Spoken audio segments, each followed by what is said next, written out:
Let's get a reaction from the ANC's alliance partners. We're joined by COSATU Parliamentary Coordinator Matthew Parks and the SACP's Dr Alex Mashilo. Gentlemen, a very good evening. Thank you so much for coming on to the show. Now, allow me to start off with you, Matthew.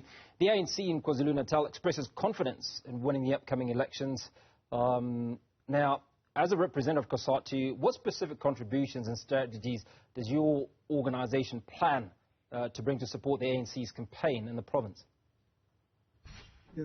Good evening. Thanks for having us, and evening to Alex.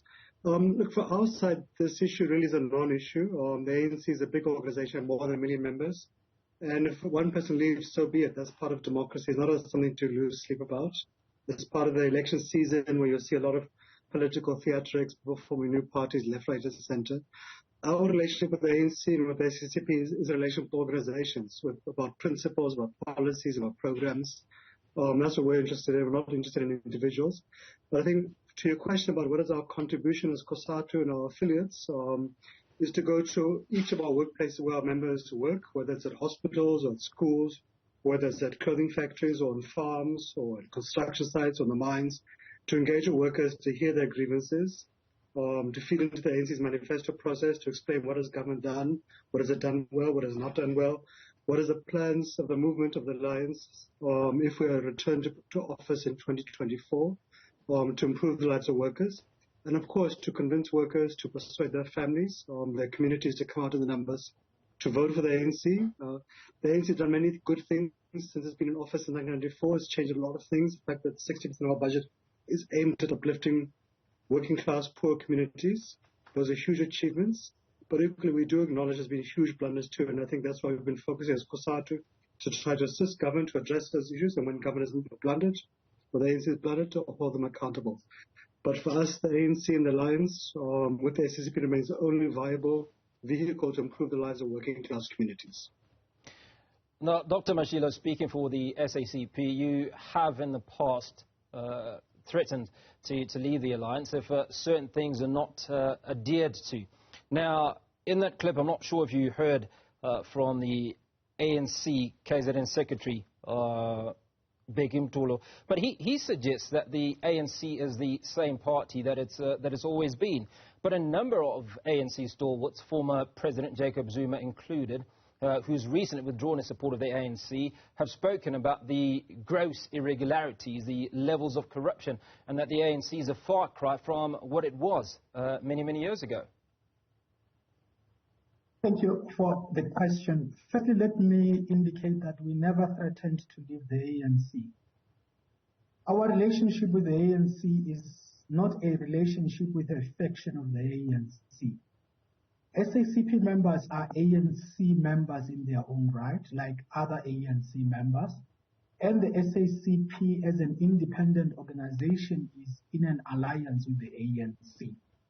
When we considered the motions sponsored by our branch delegates, provinces, and even central committee members at our Congress to contest elections, that was not a threat. It was a discussion of what other political parties are doing.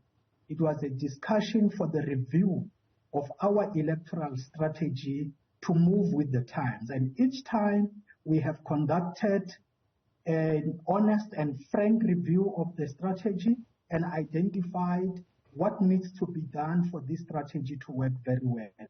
So far, what we have concluded is that the future of the alliance hinges on its reconfiguration. Without the alliance reconfigured, in future it is not going to survive.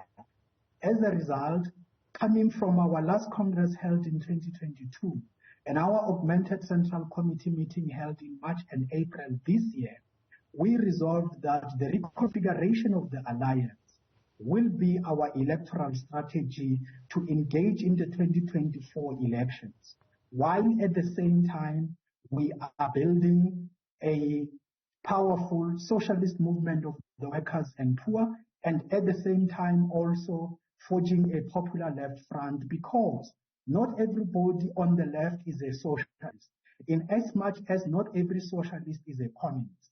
However, all communists are on the left and they are socialists. So we are talking here about the political organization of the masses to push a left agenda, and we are making a provision for a socialist articulation of that agenda through building a socialist movement. And at the same time, we are looking forward to achieving the reconfiguration in pursuit of the national democratic revolution. And the reason why we are pushing the strategies for a popular left front and a powerful socialist movement of the workers and poor is that we do not want to invest all our energies in a positive outcome on the reconfiguration of the alliance. Because within the ANC and the alliance, there are those opposed to the reconfiguration of the alliance. But as the SACP, we are not prepared to live under the conditions of the alliance without reconfigured permanently. At some point, we will have to move forward, and so far we have identified that that forward march will include the consideration of a popular left front as an electoral modality. That does not mean it will be the only electoral modality we will consider in the future if the alliance is not reconfigured. We have congresses, and these congresses will review our participation in elections and, if need be, make new decisions. Let me also motivate further with one additional point to say that we were not threatening and we have not threatened. You should be aware that we stood for elections in Metsimaholo in November 2019. That was not a threat, it was active participation in the election based on the situation in that municipality. The ANC-led Metsimaholo municipality had dismissed over 300 members, over 300 workers, the majority of whom belonged to SAMO. We could not go and campaign for the same people to lead that municipality. So we adopted a stance with and for the workers and poor and said we are taking that issue on the ballot. On an 11th hour, those workers were reinstated. We were already on the ballot. We emerged with 3 seats in that small municipality. Consequently, the mayor of that municipality was an SACP councillor. Now, Matthew, coming to you, the ANC has historically enjoyed support from COSATU. But let's look at the challenges faced by workers, including high unemployment. What specific demands or expectations does COSATU have from the ANC, and how does the union plan to leverage its influence in the political landscape? I'd imagine that you must be feeling a little bit of pressure from your members with the current state of the economy. Yeah. Look, pressure is good. Pressure is important because that's what changes society for the better. The challenges facing workers now and even previously, in fact, in all the administrations since 1994, have been immense. We have a 41% unemployment rate. We have still to deal with the legacy of apartheid, of poverty and inequality. So those are real challenges. I think for us it's really about the fundamental basics right now. We've got to fix ESCOM so we can end load shedding so that the company can be productive. Another number one crisis right now is about rebuilding Transnet to ensure that the mining, the manufacturing, agricultural sectors can get their products to their markets on time. We can get our exports through our ports on time, because those are really critical to the industrial economy, to hundreds of thousands of jobs. They're also critical to ensure that the state collects the tax revenues it requires to provide quality public services, from health to education, to transport, to housing, to water, to South Africans, in particular to working class communities. Key issues we're engaging with government also is about how do we give relief to the poor. So we have the SRT grant. We want to see it being enhanced and extended into a basic income grant. It's done good work with all of its limitations to give some sort of relief to 8 million people, but it needs to be raised to the food poverty line and so forth. We've seen very positive progress around the presidential employment program, but it doesn't reach enough people. So it's reached about 500,000 young people. We really just see it being extended to at least 2 million young people if we were to begin to break the structural unemployment crisis, which has really bedeviled our economy for far too long. Whilst we made many good progress on various social fronts, we have to be much more firm on the issues of crime and corruption. So we're engaging with government to expand the police force, to make sure we can reinforce the National Prosecuting Authority, the South African Revenue Service, to see how do we reinforce the courts. Because we're not going to make progress if we continue to indulge a culture of criminality, of corruption, which is really allowed to explode over the previous decade of state capture and corruption. We've got to see how do we grow the economy. Number one, critical to that is to invest in infrastructure, particularly economic and public infrastructure, from water to electricity to roads to dams and so forth. So there's quite a few issues. And of course, we also need to see how do we go about rebuilding public services, which the poor depend upon, businesses, the economy depend upon. So there are quite a few things. The challenges are quite immense, but we can't afford as a trade union movement to simply say, well, things are difficult, let's simply fold our arms and hope somebody else will do it for us. Politics is a contested space, and if trade union movements don't contest them, then somebody else will contest them, and we won't like the policies that will come and impose upon us, as we've seen with many of the opposition parties who have got a very negative stance towards working class rights, to trade union movements and so forth. We also have to be a little bit fair to the ANC as well, because many of the gains we've seen since 1994 have been because we've had an ANC-led alliance in leading government. So a progressive constitution or progressive labor laws which guarantee workers minimum conditions within which they can work, pay time off, overtime pay, the right to work in a safe working environment. Some might say, well, those are old victories of the Madiba or the Mbeki administrations, and that's fine. We can point that under the current Ramaphosa administrations, we've seen a national minimum wage which has raised the wages of 6 million workers across the private sector, including farm and domestic workers. We saw during COVID-19 how we were able to work very closely as COSATU at NEDLAC with our colleagues in business and with the Department of Labour, led by ANC Minister, to release 64 billion rand from the Unemployment Insurance Fund to help nearly 6 million workers who didn't have wages to take care of their families. Again, we had the SOD grant being rolled out to 8 million people who are unemployed. So yes, the challenges are immense. There have been serious blunders too, but we can also see real progress too that has been there because we've had a government which is biased towards the needs of working class communities, which is committed to working with trade unions and other progressive formations of civil society. Dr. Mashilo, one of the biggest criticisms regarding the ANC has been service delivery and high unemployment. Now, as part of the tripartite alliance, what key policies or initiative does the SACP advocate? And at what point is enough? I mean, you've potentially given the ANC a huge amount of rope, if you will. And I suppose the question is, are the needs of your members being attended to as the SACP? And if not, at what point will you call out the ANC?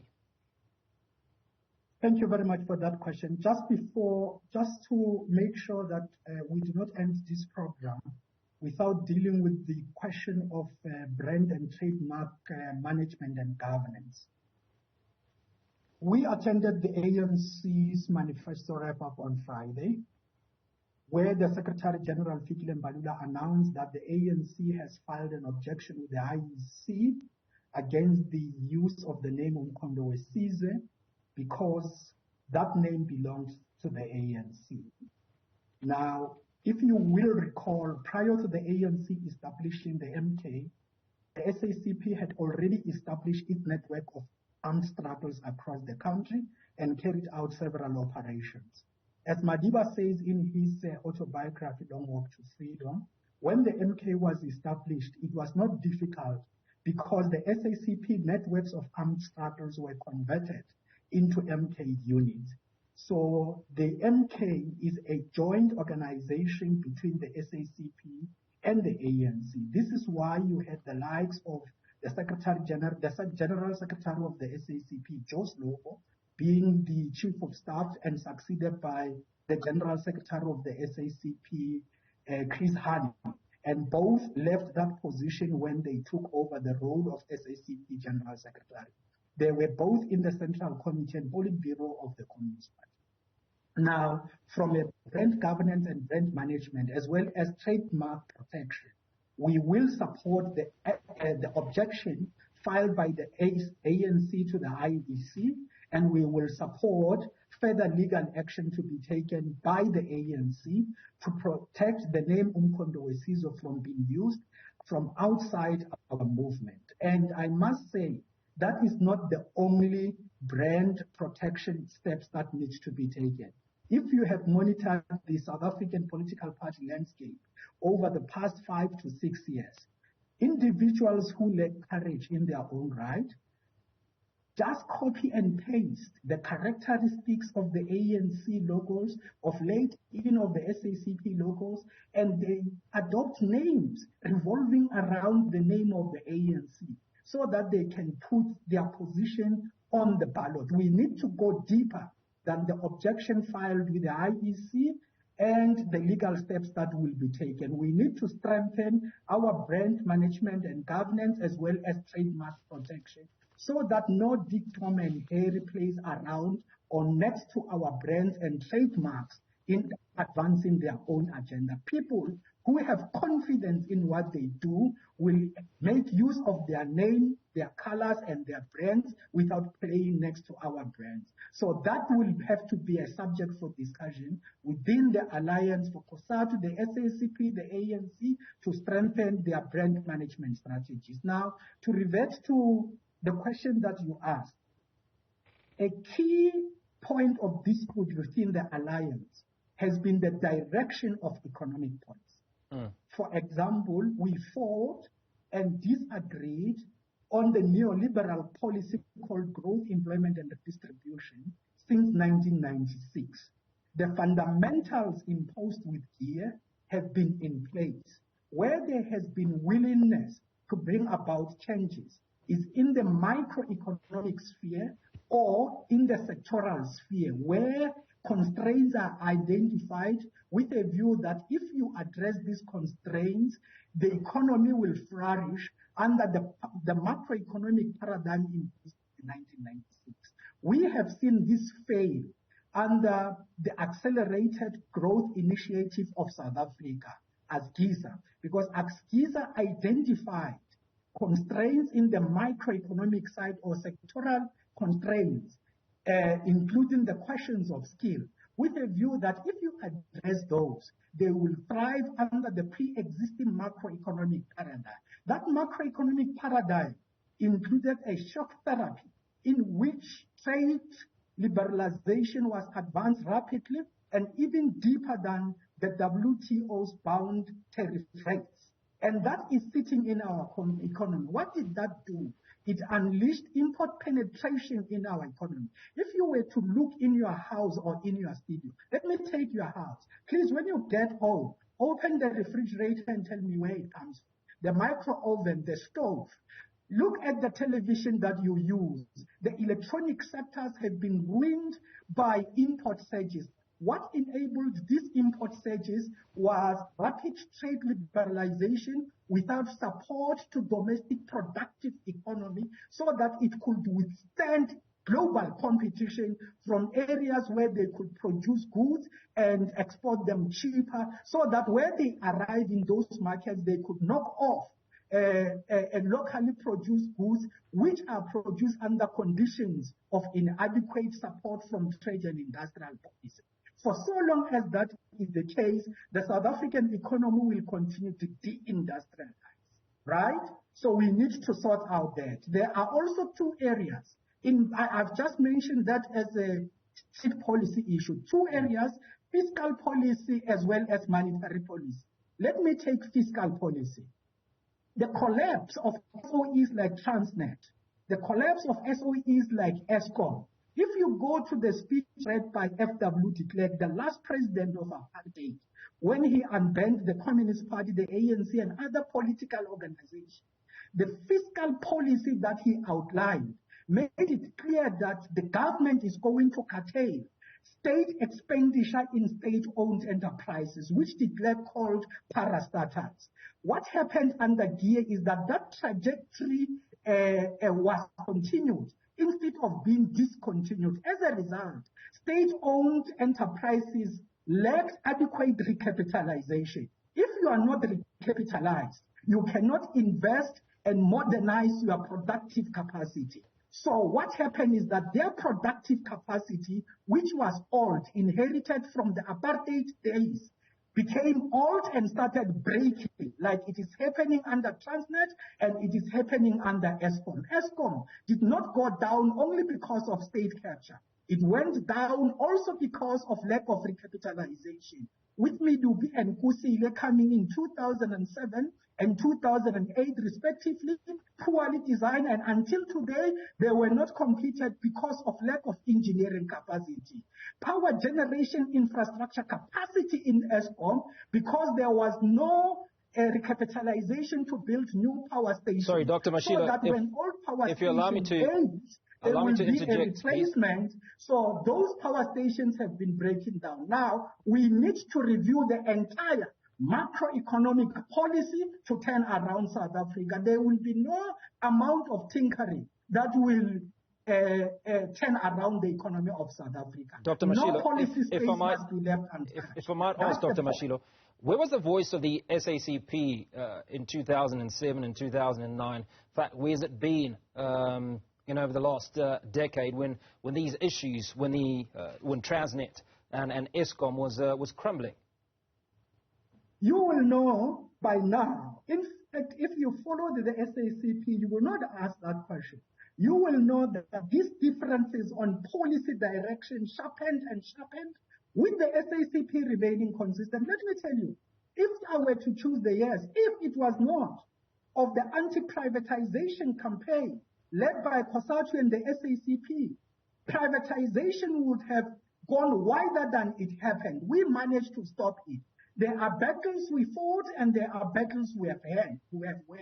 But there are areas where we are yet to achieve a breakthrough. Under Zuma, for example, the last Alliance Summit that was held was in 2015. At that Alliance Summit, if I recall, what the declaration of that summit said, it said that the SACP and COSATU raised genuine concerns on the economic policy content of the National Development Plan. There was a commitment that these matters would be addressed. I can tell you, for the entire terms of office of Zuma, no Alliance Summit was convened again. The Guptas came in, they did the type of state capture that the Commission of Inquiry into state capture described. Under President Cyril Ramaphosa, again, we have had no Alliance Economic Policy Summit, and we are still saying this is what we want.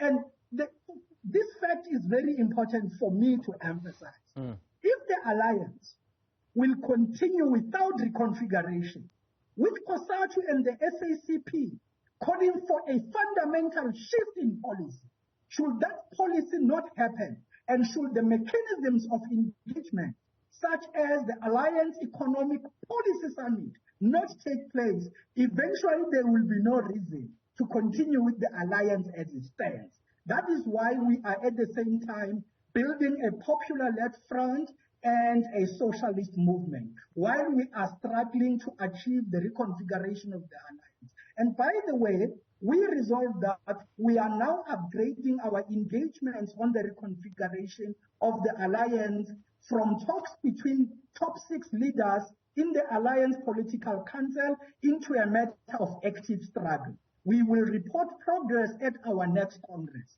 which, in assessing that progress, the next Congress will have the right to make new decisions, which we will deliver to COSATU and to the SAC, to the ANC, for comrades to make new choices if there have been no changes.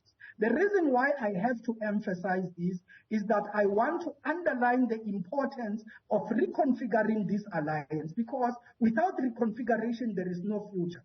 Take, for example, the network infrastructure that Matthew mentioned, Transnet and the others. I can tell you, the government's plan is nothing but the private sector.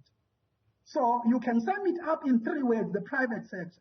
If Transnet doesn't work, the government's plan is bring in the private sector into Transnet space. If the ports are not working, the government's plan is bring in the private sector in the ports. If the water doesn't work, water infrastructure bring in. So you can see there is something happening there, which together with COSATU we have fought against. What we want is a public pathway to turn around the economy and the infrastructure of this country. It cannot be that under the apartheid regime, electricity infrastructure, rail infrastructure worked well to serve the beneficiaries of the apartheid regime, but without private sector involvement.